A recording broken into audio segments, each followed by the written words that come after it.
नागेन्द्रहाराय त्रिलोचनाय भस्मंगरागाय महेश्वराय नित्याय शुद्धाय दिगंबराय तस्मै नकाराय नमः शिवाय। नमस्कार प्रिय बंधुओं, आप सभी का हमारे YouTube चैनल में बहुत बहुत स्वागत है। आज के इस वीडियो में आप श्रवण करेंगे फाल्गुन मास के कृष्ण पक्ष के शनि प्रदोष व्रत की पवित्र पावनी कथा। एक बार प्रेम से कहिए, बोलिए शंकर भगवान की जय, पार्वती माता की जय। बंधुओं, प्रदोष व्रत में प्रातः काल स्नान आदि से निवृत्त होकर भगवान शिव के सम्मुख प्रदोष व्रत का संकल्प लेकर भगवान शिव की प्रातः काल पंचोपचार यथाशक्ति पूजा करनी चाहिए और शाम को प्रदोष काल में भगवान महादेव की विशेष पूजा अर्चना करनी चाहिए। आज प्रदोष काल शाम को 5:10 से 7 बजे के मध्य में रहेगा।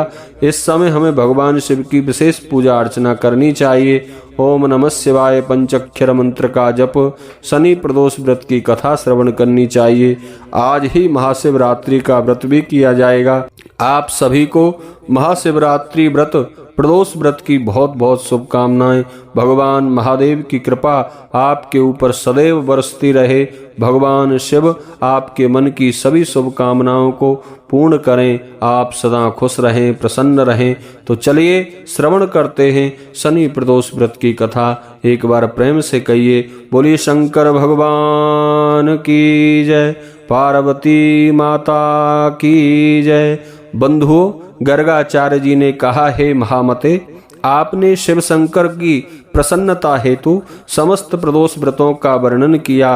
अब हम शनि प्रदोष व्रत की विधि सुनने की इच्छा रखते हैं, सो कृपा करके सुनाइए। तब सूत जी बोले, हे ऋषि, निश्चित रूप से आपका शिव पार्वती के चरणों में अत्यंत प्रेम है। मैं आपको शनि त्रयोदशी व्रत की विधि बतलाता हूँ, सो ध्यान से सुनो।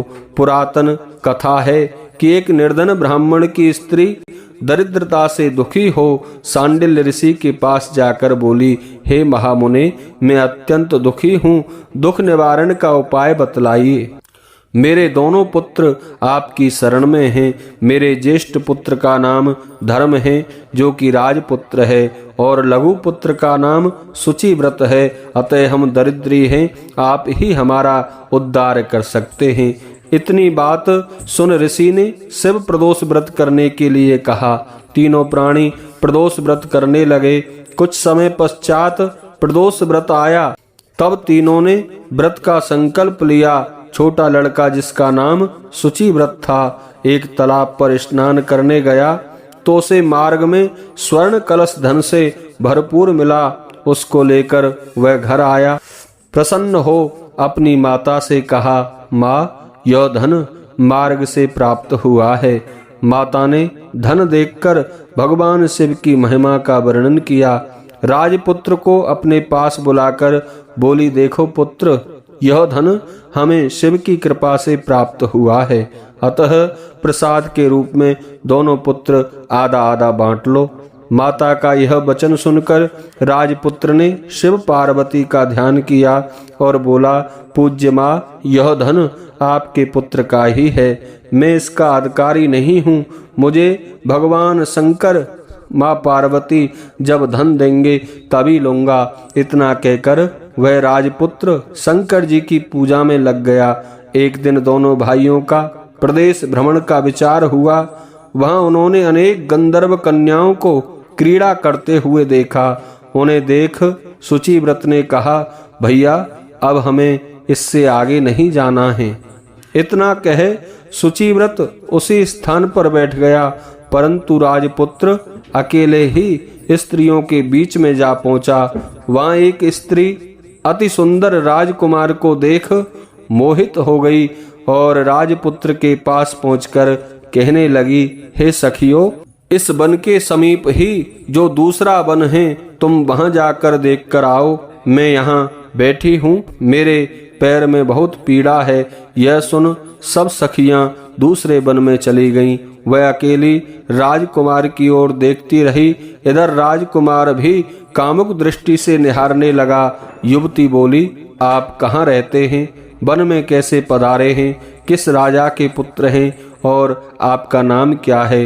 राजकुमार बोला, मैं विदर्भ नरेश का पुत्र हूँ, आप अपना परिचय दें।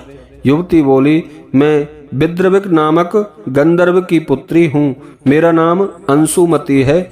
मैंने आपकी मनोस्थिति को जान लिया है कि आप मुझ पर मोहित हैं। विधाता ने हमारा तुम्हारा संयोग मिलाया है। युवती ने एक मोतियों का हार राजकुमार के गले में डाल दिया। राजकुमार हार को स्वीकार करते हुए बोला, हे भद्रे, मैंने आपका प्रेमोपहार स्वीकार कर लिया है, परंतु मैं निर्धन हूँ। राजकुमार के इन वचनों को सुनकर गंधर्व कन्या बोली कि मैं जैसा कह चुकी हूँ वैसा ही करूँगी, अब आप अपने घर जाइए। इतना कहकर वह गंधर्व कन्या सखियों से जा मिली। घर जाकर राजकुमार ने शुचि व्रत को सारा वृतांत कह सुनाया। जब तीसरा दिन आया, वह राजपुत्र शुचि व्रत को लेकर उसी वन में जा पहुंचा। वहीं गंधर्व राज अपनी कन्या को लेकर वहां आया। इन दोनों राजकुमारों को देख आसन दे कहा कि मैं कैलाश पर्वत पर गया था, वहां भगवान शंकर ने मुझसे कहा है कि धर्मगुप्त नाम का राजपुत्र है, जो इस समय राज्य विहीन और निर्धन है, परंतु मेरा परम भक्त है।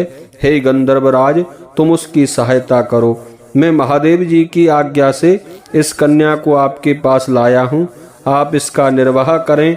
मैं आपकी सहायता कर आपको राजगद्दी पर बिठा दूंगा। इस प्रकार गंधर्व राज ने कन्या का विधिवत विवाह कर दिया। विशेष धन और सुंदर गंधर्व कन्या को पाकर राजपुत्र अत्यंत प्रसन्न हुआ और भगवत कृपा से वह समयोपरांत अपने शत्रुओं को दमन करके राज्य का सुख भोगने लगा। बोलिए शंकर भगवान की जय, पार्वती माता की जय।